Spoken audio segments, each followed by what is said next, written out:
வணக்கம் மக்களே. இன்னும் ஒரு இலக்கியத்தோட இப்போ சிலப்பதிகாரம், கண்ணகி, கோவலன்,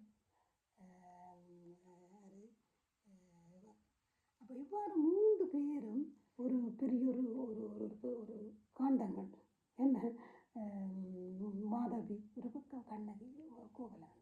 அப்போ எனக்கு இது கதையாக இருக்கலாம், இது வடநாட்டு கதையாக இருக்கலாம், அது பற்றி பிரச்சனை இல்லை. நல்ல ஒரு கதை, நல்ல ஒரு படிப்பினை. ஆனால் இதை நீங்கள் அறிஞ்சு கொள்ளுங்க. இது தகவல் கேட்டது பார்த்தது அறிஞ்சதெல்லாம் நான் போடுறேன்.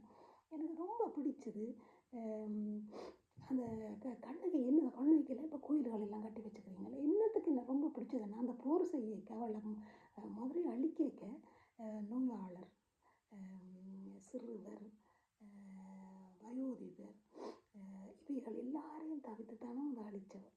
இப்படி ஒரு தர்ம யுத்தம் என்ன, இப்படி ஒரு தர்ம யுத்தம். இப்படி அங்கேயும் ஒரு கோவலன் சில நேரம் அவள் ஒரு நல்ல கணவனையே கொடுக்குற மாதிரியும் இருக்கிறாள். ஆனால் அப்படி இருக்கக்கூடாது.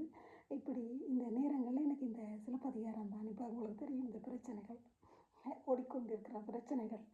அப்போ உண்மைதான். அப்படி இப்போ குடும்பத்தை பிரிக்கிறார்கள். உண்மையில் நான் சொல்லுவேன் அவைகள் உண்மையில் அப்படி சொல்லக்கூடாது. நான் அவைகள் இந்த சமூகத்துக்கு தேவையில்லை. சரியா?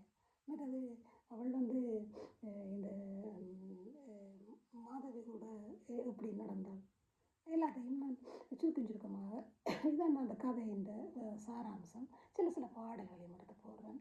நான் கேட்டது அறிஞ்சது எல்லாத்தையும் இங்கிலீஷ்லேயும் போடுறேன். இங்கிலீஷ்லேயும் போடுற காரணம் எனக்கு தெரிஞ்ச இங்கிலீஷ் பிள்ளைங்க மன்னிச்சுக்கொள்ளுங்க. எனக்கு எல்லாம் தெரியும். கேட்டதுக்கு கை மண்ணளவுக்கு எல்லாம் அது உள்ள அளவு. அப்போ அதை நீங்கள் பாருங்க. நான் அதை யூட்டாக போடுறேன், இங்கிலீஷில் போடுறேன். என்னடா ஒரு காலத்தில் அது நிலைச்சு நிற்கணும் என்று சொல்லிட்டு இஞ்சி கலக்க மஞ்சள் கலக்க மிளகல்ல நெஞ்சத்தை வஞ்சம் இல்லை நடுவில் நீ ஆனால் கல்வியே மஞ்சமான நன்றி.